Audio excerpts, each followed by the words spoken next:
Alors, je m'appelle Guillaume, j'ai 27 ans, et je suis venu à cette jam en tant que GDE au début.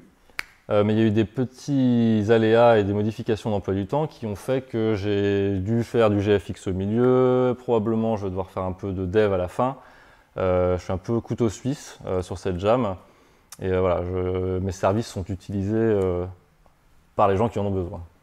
Non, alors moi du coup j'ai une formation de développeur à la base à Isart Digital, qui est une école de développement, enfin pas que de développement, une école de jeux vidéo finalement à Paris. Il y a du développement mais pas que, donc il y a des formations de graphisme, des formations de game design, des formations de sound designer. Donc c'est une école qui a pour objectif de couvrir tous les corps de métier du monde du jeu vidéo pour créer un gros réseau d'étudiants qui bossent ensemble, puisque finalement tous les étudiants qui sont avec vous dans cette école, ce sera vos futurs collègues. Donc c'est un des avantages d'être dans ces écoles-là, c'est qu'on se crée un réseau dès le début, de gens qui partagent les mêmes passions, qui ont les mêmes objectifs, et avec qui on va potentiellement avoir déjà bossé s'ils sont des mêmes années que nous, ou même des années supérieures des fois. Elle propose aussi, l'école, des événements comme des jams, qui sont sur un format un peu différent de la Ludum qui est en 72 heures ou de la Global par exemple. C'est des jams sur une semaine où c'est moins le crunch, c'est moins crunch. Et l'idée c'est plus de s'ouvrir à toutes les autres types de formations et surtout d'avoir un système de mentor parce qu'on va être de pair avec des élèves des années supérieures qui vont pouvoir nous transmettre du coup ce qu'ils savent. Ce qui je trouvais quand même l'élément le plus important des game jams, qui est le partage des connaissances.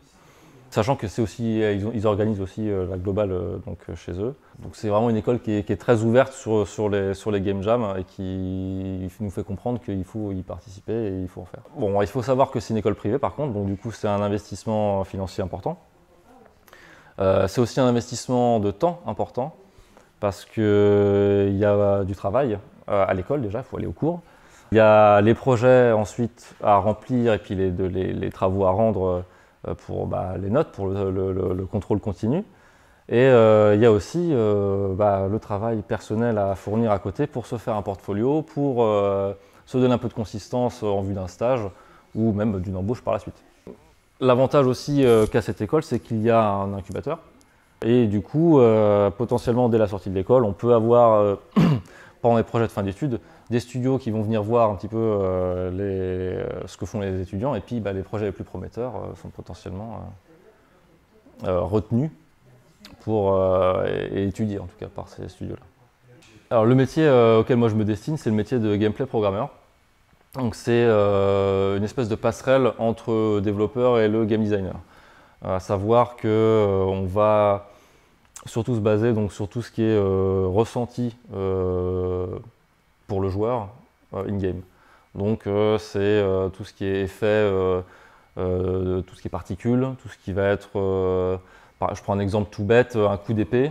Et par exemple, quand le coup va être donné, bon déjà il y a une petite animation au moment où le coup est donné, il faut régler la vitesse de cette animation. Alors ça peut être les animateurs qui font, mais il y a tout aussi un côté GD qui rentre là-dedans, qui est indépendant de l'animation, à savoir le dynamisme qu'on veut donner au combat, ce genre de choses, qui font aussi complètement partie du métier de gameplay programmeur, à savoir quel rythme on veut donner au jeu. Et donc pour revenir à ce petit coup d'épée, un petit trick juicy très facile à mettre en place, c'est au moment où le coup est porté, de faire un petit arrêt sur image pour donner une sensation de lourdeur, d'impact.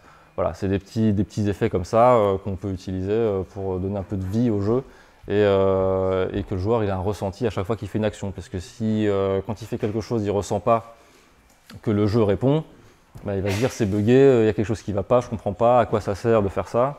L'idée c'est de faire comprendre aux joueurs l'intérêt un peu de chaque élément.